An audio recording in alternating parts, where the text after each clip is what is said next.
Yo, what's up, guys? This is KleptoCube here. Today I'm just bringing you a quick tutorial, the first tutorial that is going on the Klepto channel, of how to make a quick little video intro like the ones that you have seen in front of our videos.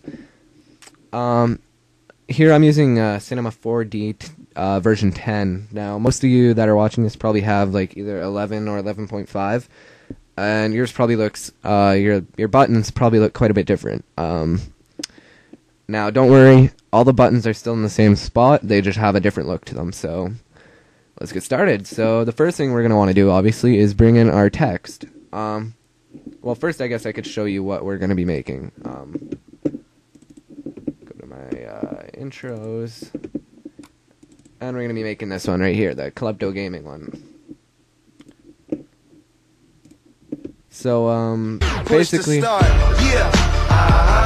what it is. Everything I do it big. Yeah, so basically it's just the text there, and the camera moves around the text. Oops. What you're going to do is, of course, go to the squiggly line with the plus and add in your text. Now down here in your attributes tab, you can change the text. I'm going to make it just YouTube. And then if you click this font button, you can change the font. I'm going to use this one. There you go. And then if you render that out, you can see that there's nothing there. So what you have to do is you have to make it a 3D object. Now to do this, what you're going to do is you got to go to this square here and hit extrude NURBS. Now what you have to do is take the text and hold your mouse down on it and drag it below extrude NURBS until the down arrow with the square shows up. That will parent extrude NURBS to text. Now if we render it out, you can see that the text is now there. So what we're going to do is we're going to go to this extrude NURBS layer, and in the objects tab, you want to change it to 80. And that will give it more of a, more of a 3D effect. So now what you want to do is you want to take this and hit edit, copy, and then edit, paste. Now on the bottom one, what you want to do is change it to 40. And you want to go to caps, and at start you want to put fillet cap, and at end you want to put fillet cap, and the radius you want to be 10 for both of them. Now what you want to do is you want to take this tool up here, this circle, hold down on it, and just move your mouse and spin it around.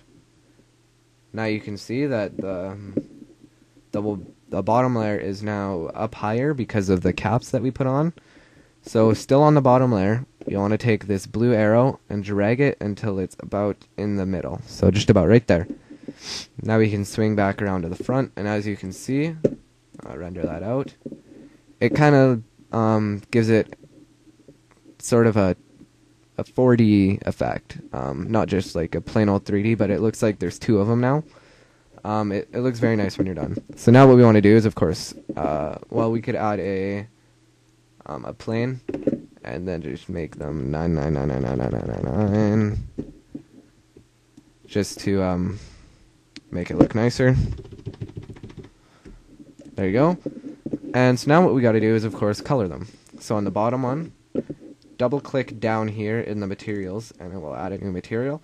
Then double click on that, and we're going to make sort of a dark gray. So you want to drag this down and sort of just about right there should do. And then hit OK, and exit that. Now what you want to do is zoom in a bit and drag this onto the front. And there you go. Now what you got to do is click on the material and go File, Shader, Nukai.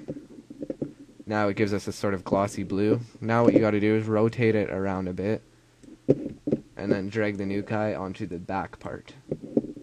And there you go, there's your text. A very nice looking text. Can be used for pretty much anything. So as you can see, it looks really, really, really nice. So now what we're going to do is we're going to add a light by going just to light, dragging the blue arrow back so that it's in front of the text, and maybe even up a bit. Just about right.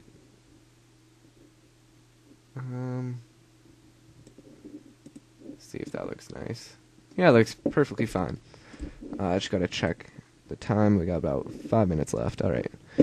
Okay, so now what we gotta do is go over to the light again, hold down, and add a camera.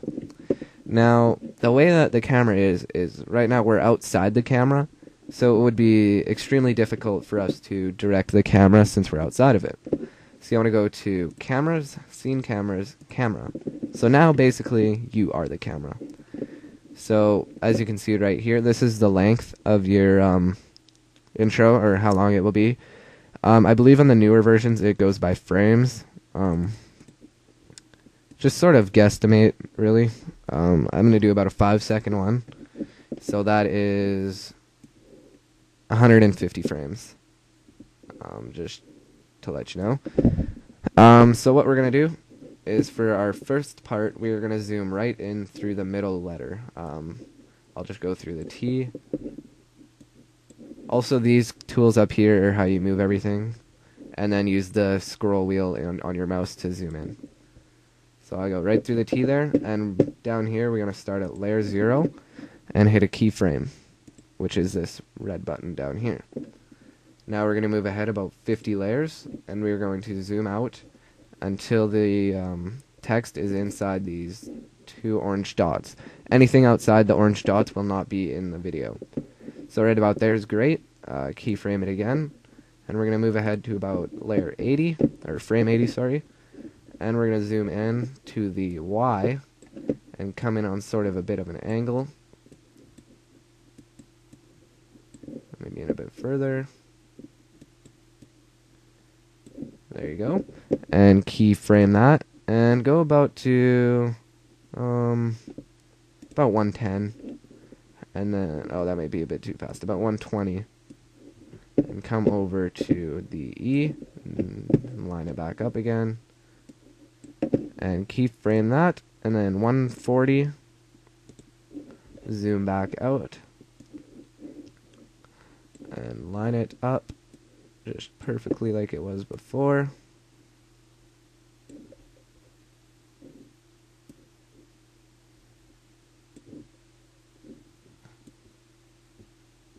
Right there.